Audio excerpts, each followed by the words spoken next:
मैं हूं आपकी टीचर मुबीना बारी और आप देख रहे हैं एफर्ट फॉर सक्सेस। मज़ीद वीडियोस और अपडेट के लिए आप हमारी वेबसाइट विजिट कर सकते हैं। इसके अलावा आप हमें हमारे फेसबुक पेज पर भी फॉलो कर सकते हैं। पिछली क्लास में हमने इंटरेक्टिव फिल टूल पे बात की थी और आज की क्लास में हम मैश फिल टूल पे बात करेंगे। मैं पहले यहाँ एक रेक्टेंगल ड्रॉ कर लेती हूँ और रेक्टेंगल ड्रॉ करने के बाद मैं इन एरोज पे क्लिक करूंगी और यहाँ पर इंटरेक्टिव फिल के फ्लाईआउट में सेकंड नंबर पर हमारे पास मैश फिल टूल मौजूद है और इसकी शॉर्टकट की M है। अगर हम अपने कीबोर्ड से M प्रेस करते हैं तो भी ये टूल हमारे पास आ जाता है और उसके अलावा हम यहाँ से भी इस टूल को एक्टिव कर सकते हैं। जब मैं इस पे क्लिक करूंगी तो हमारे पास ये टूल आ जाएगा। इसमें सबसे पहले जो ऑप्शन हमारे पास है वो ग्रिड साइज का है। नॉर्मली जब हम मैश फिल टूल लेते हैं तो यहाँ हमारे पास 2 रोज और 2 कॉलम सिलेक्ट होते हैं और अगर मैं इनको ज्यादा करना चाहती हूँ, अगर मैं कॉलम की तादाद ज्यादा करना चाहती हूँ तो मैं ऊपर वाले ट्रायंगल पे क्लिक करूंगी तो मेरे पास ज्यादा कॉलम आने लगेंगे और अगर मैं नीचे वाले ट्रायंगल पे क्लिक करती हूँ तो यहाँ से मेरे पास ज्यादा रोज ऐड होने लगेंगी और अगर मैं इनकी तादाद कम करना चाहूँ तो वो ट्रायंगल जिसका हेड नीचे को है उस पे क्लिक करके मैं इनकी तादाद को कम कर सकती हूँ। आप देखें इसकी तादाद कम हो रही है और अगर मैं इस पे क्लिक करूं तो इसकी तादाद ज्यादा हो जाएगी। और उसके बाद नेक्स्ट ऑप्शन हमारे पास सिलेक्शन का है।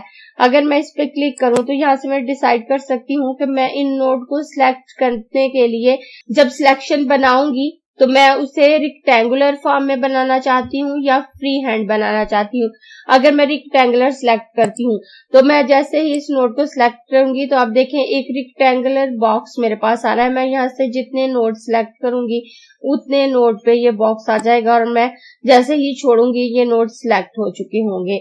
और अगर मैं यहाँ से फ्री हैंड सिलेक्ट करती हूँ तो मेरे पास रेक्टेंगुलर बॉक्स नहीं आएगा, फ्री लाइन आएगी और मैं इसको मूव करके यहाँ से सिलेक्ट कर सकती हूँ कि मुझे कितने नोड सिलेक्ट करने हैं।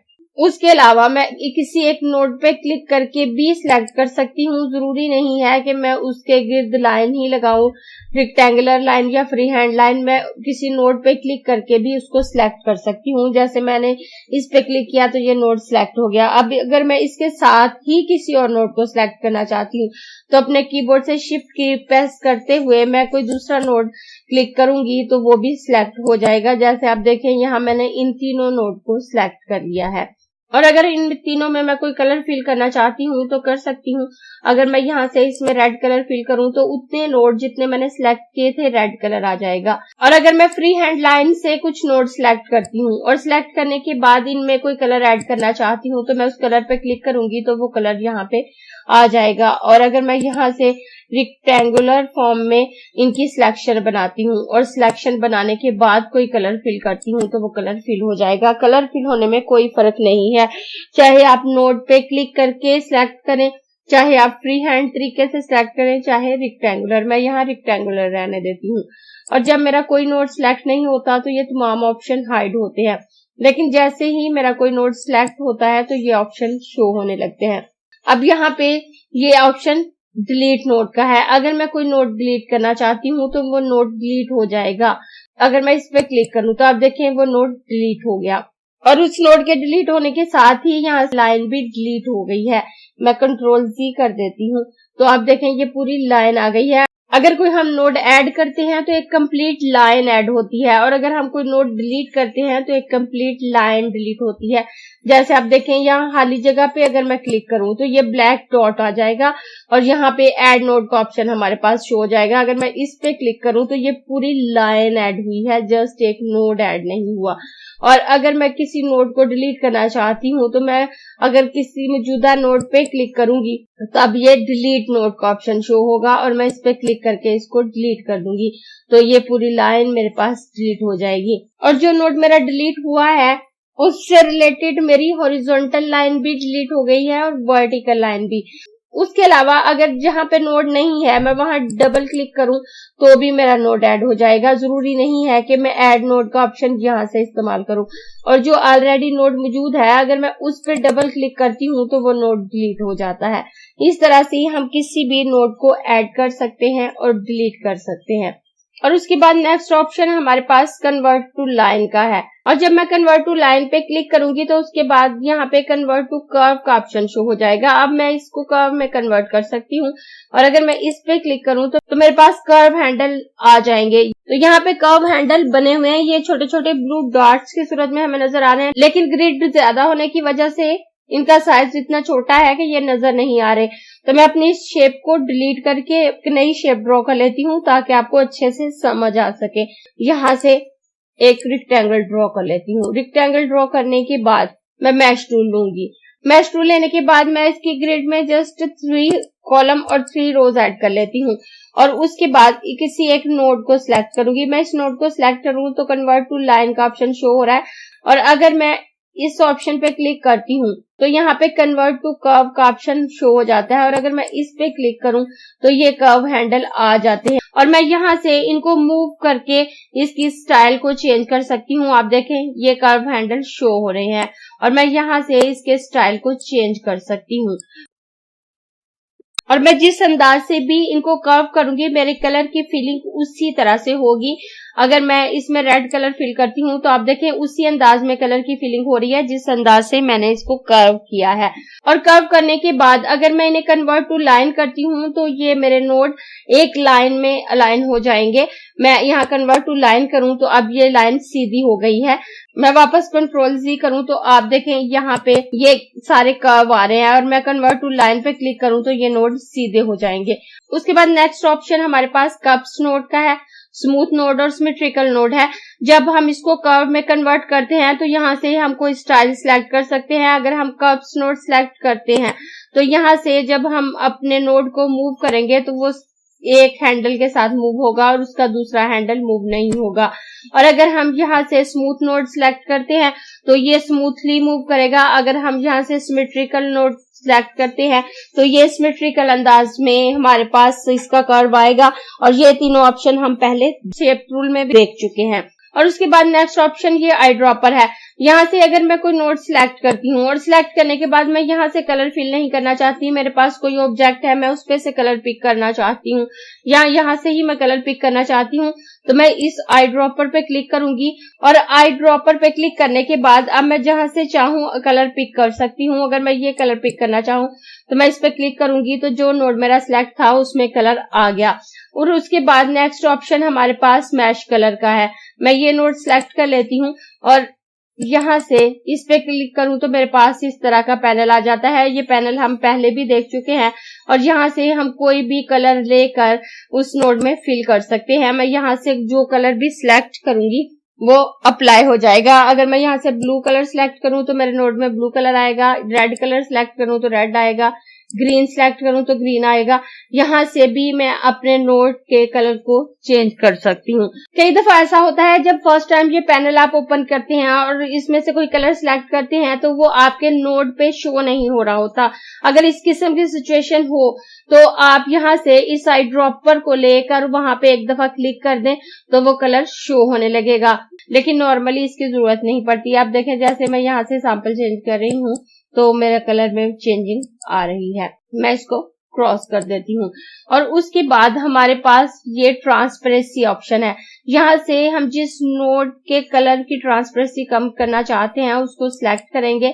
मैं इस नोड को सिलेक्ट करती हूँ और उसके बाद मैं यहाँ पे क्लिक करूंगी तो मेरे पास से ये बार आ जाएगी। अब मैं यहाँ से इसको मूव करके इसकी ट्रांसपेरेंसी को कम या ज्यादा कर सकती हूँ। आप देखें मैं इसकी ट्रांसपेरेंसी जितनी कम कर रही हूँ रेड कलर उतना कम हो रहा है और अगर मैं इसे वापस 0 पे कर देती हूँ तो ये सॉलिड हो जाएगा। और उसके बाद नेक्स्ट ऑप्शन कर्व स्मूथनेस का है। अगर आपने कर्व ऐड किए हैं उसकी स्मूथनेस को थोड़ा ज्यादा कर देगा। जैसे अभी मेरा ये नोड सिलेक्ट है और इसमें कुछ कर्व भी मौजूद है तो अगर मैं इस पे क्लिक करती हूँ तो आप देखें ये इसकी स्मूथनेस को इसने ज्यादा कर दिया। मैं कंट्रोल Z करती हूँ तो आप देखें ये कलर शार्प है। और उसके बाद next option smooth mash colour है। तो यहाँ से भी हम मैश कलर को स्मूथ कर सकते हैं। अगर मैं इस नोड को सिलेक्ट करके यहाँ पे ब्लू कलर फिल कर देती हूँ और अगर यहाँ से मैं स्मूथ मैश कलर पे क्लिक करती हूँ तो आप देखें ये तमाम कलर आपस में मिक्स होने लगेंगे थोड़े लाइट शेड के साथ, इनमें स्मूथनेस आने लगेगी। और अगर मैं इस पे दोबारा क्लिक करूँ तो वापस डार्क हो जाएंगे। मैं फिर से क्लिक करती हूँ तो ये लाइट हो रहे हैं, और अगर मैं इस पे दोबारा क्लिक करूँ तो ये शार्प हो रहे हैं। और उसके बाद नेक्स्ट ऑप्शन हमारे पास कॉपी मैश फिल है। तो इससे अगर हमने कोई मैश फिलिंग की है किसी एक ऑब्जेक्ट पे और सेम उसी स्टाइल को कॉपी करके किसी दूसरे ऑब्जेक्ट पे अप्लाई करना चाहते हैं तो कर सकते हैं। मैं यहाँ से एक इलेप ड्रॉ कर लेती हूँ, और इलेप ड्रॉ करने के बाद मैं मैश टूल लूंगी। मैश टूल लेने के बाद मैं यहाँ से कॉपी मैश फिल पे क्लिक करूंगी, और जब मैं कॉपी मैश फिल पे क्लिक करूंगी तो मेरे माउस का कर्सर इस तरह से हो जाएगा। अब अगर मैं इस ऑब्जेक्ट पे क्लिक करती हूँ तो जो मैश स्टाइल इसमें फिल है वो इसमें फिल होकर आ जाएगा। इस तरह से आप मैश की प्रॉपर्टीज को कॉपी कर सकते हैं। और उसके बाद ये नेक्स्ट ऑप्शन क्लियर मैश का है। इससे आप किसी भी मैश को क्लियर कर सकते हैं। अगर आपने कोई मैश कलर अप्लाई किया है तो आप उसको क्लियर कर सकते हैं। अगर मैं इस पे क्लिक करूं तो आप देखें ये मैश क्लियर हो गया। मैं वापस कंट्रोल Z करूं तो आप देखें जो कलर यहाँ पे थे वो सेम यहाँ पे कॉपी होके आ गए हैं। अब अगर इसमें मैं मजीद कलर भी ऐड करना चाहूँ तो कर सकती हूँ। जैसे अगर मैं इस नोड को सिलेक्ट करके इसमें ब्लैक कलर ऐड कर दूं, इस नोड को सिलेक्ट करके ब्लैक कलर ऐड कर देती हूँ। मैं यहाँ कोई और कलर भी ऐड कर सकती हूँ। मैं इसमें पर्पल कलर ऐड कर देती हूँ,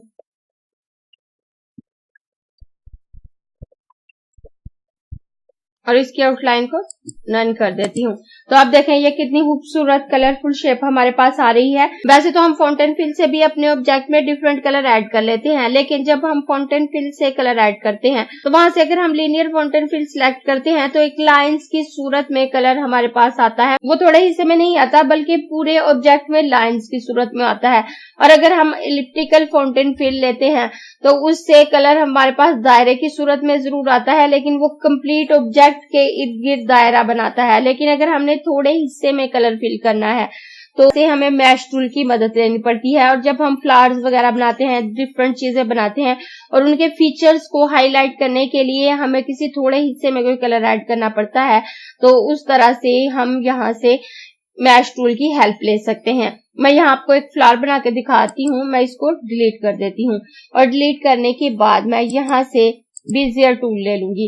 बेजियर टूल लेने के बाद मैं यहाँ पे क्लिक करूंगी, और उसके बाद यहाँ पे क्लिक करके इसको थोड़ा सा ड्रैग करूंगी, और उसके बाद दोबारा इस नोड पे क्लिक करूंगी तो मेरे पास एक पेटल की शेप आ जाएगी।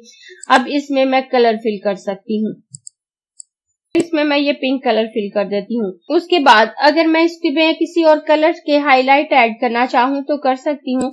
मैं इसके साइज को थोड़ा सा बड़ा कर लेती हूँ ताकि मुझे कलर करने में आसानी हो। बाद में मैं इसके साइज को छोटा कर दूंगी, और उसके बाद मैं यहाँ से मैश टूल लूंगी, और मैश टूल लेने के बाद यहाँ से इसमें ग्रिड की तादाद को ज्यादा कर देती हूँ। उसके बाद मैं अगर इस नोड को सिलेक्ट करके इसमें थोड़ा लाइट पिंक कलर ऐड कर लेती हूँ, और इस नोड को सिलेक्ट करके इसमें थोड़ा डार्क कलर ऐड करूँ, और यहाँ पे भी इस नोड को सिलेक्ट करके थोड़ा डार्क कलर ऐड कर लेती हूँ, और यहाँ एक ग्रिड और ऐड कर देती हूँ, और इस नोड को सिलेक्ट करके यहाँ पे भी डार्क कलर ऐड करूंगी। मैं इस नोड को सिलेक्ट करके इसमें लाइट कलर फिल कर देती हूँ।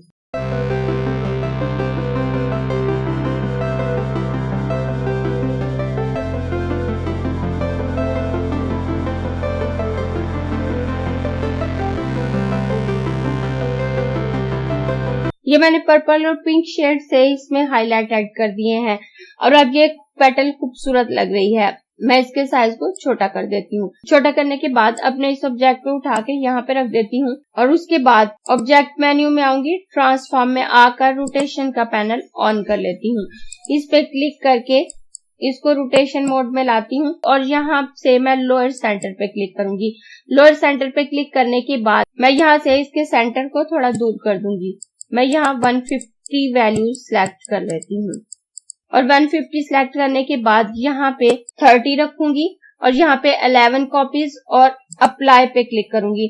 तो आप देखें ये खूबसूरत फ्लावर शेप हमारे पास आ गई है, लेकिन अभी ये फ्लावर कंप्लीट नहीं है। मैं इन सबको एक साथ सिलेक्ट करूंगी, और सिलेक्ट करने के बाद यहाँ से ग्रुप कर दूंगी, और ग्रुप करने के बाद इनके साइज को थोड़ा सा छोटा कर देती हूँ ताकि ये पेज के अंदर पूरे आ जाए। और उसके बाद मैं इस पे क्लिक करके इसे रोटेशन मोड में लाऊंगी, और यहाँ से इसको रोटेट करके शिफ्ट की प्रेस करूंगी, और शिफ्ट की प्रेस करने के बाद इसे थोड़ा सा अंदर को ड्रैग करूंगी, और अंदर को ड्रैग करने के बाद मैं इस पे राइट क्लिक करूंगी तो इसकी रोटेट होकर एक कॉपी हमारे पास आ जाएगी। और कॉपी लेने के बाद मैं यहाँ से कंट्रोल डी करके इसकी मजीद कॉपीज ले लेती हूँ। मेरी तमाम कॉपीज रोटेट होकर ही आएंगी। तो आप देखिए हमारे पास कितनी खूबसूरत फ्लावर शेप आई है। और मैं यहाँ से स्मार्ट फिल टूल लेकर इसके दरमियान वाले हिस्से में कलर फिल कर देती हूँ। उसके बाद मैं इसमें पर्पल कलर फिल कर देती हूँ। तो आप देखें ये खूबसूरत फ्लावर हमारे पास रेडी हो गया है। मैं इसको सिलेक्ट करके वापस अनग्रुप करूंगी और अनग्रुप करने के बाद मैं यहाँ से सिर्फ एक पेटल को सिलेक्ट करके उसकी एक कॉपी यहाँ पे ले लेती हूँ और उसके बाद मैं दोबारा इस सब को सिलेक्ट करके ग्रुप कर देती हूँ। और ग्रुप करने के बाद मैं इसके साइज को छोटा कर दूंगी और इसको उठाकर यहाँ साइड पे रख देती हूँ। और उसके बाद मैं ये वाली पेटल लूंगी और इस पेटल को रोटेट करके यहाँ पे रख दूंगी। पहले मैंने यही पेटल ली है लेकिन इसके नोक वाले हिस्से को बाहर रखा है। अब मैं इसके इस राउंड वाले हिस्से को बाहर और नोक वाले हिस्से को अंदर रखूंगी और अंदर रखते हुए फ्लावर बनाऊंगी। मैं वापस यहाँ से इसके सेंटर को लोअर सेंटर करती हूँ। मैं यहाँ से 160 रखूंगी, रोटेशन 30, कॉपीज 11 और अप्लाई कर दूंगी। तो अब ये फ्लावर की बिल्कुल अलग शेप हमारे पास आ रही है। मैं इसको उठा के यहाँ पे कर देती हूँ और उसके बाद मैं इन तमाम ऑब्जेक्ट को सिलेक्ट करूंगी और सिलेक्ट करने के बाद ग्रुप कर दूंगी। और ग्रुप करने के बाद मैं यहाँ पे क्लिक करके इनको रोटेशन मोड में लाऊंगी और इनको थोड़ा सा रोटेट कर लूंगी। रोटेट करने के बाद मैं शिफ्ट की प्रेस करके इसे थोड़ा सा अंदर को ड्रैग करके कॉपी ले लूंगी और कॉपी लेने के बाद कंट्रोल डी करके इसकी मजीद कॉपीज ले लेती हूँ। तो आप देखें ये बिल्कुल अलग फ्लावर शेप हमारे पास आ रही है। हालांकि हमारे पास एक ही पेटल हमने ली है और उससे ये फ्लावर बनाए हैं, लेकिन ये बिल्कुल अलग से हमारे पास आ रहे हैं दोनों। इस तरह से आप डिफरेंट एक्सपेरिमेंट करके देख सकते हैं कि आपके थोड़ी सी चेंजिंग से बिल्कुल अलग चीज बनकर आपके सामने आएगी।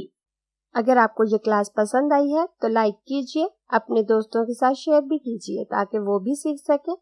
आप अपने क्वेश्चंस और व्यूज नीचे कमेंट बॉक्स में लिख सकते हैं और अगर आपने चैनल सब्सक्राइब नहीं किया तो प्लीज सब्सक्राइब कीजिए ताकि आपको आने वाली वीडियोस का नोटिफिकेशन फौरन से मिल सके।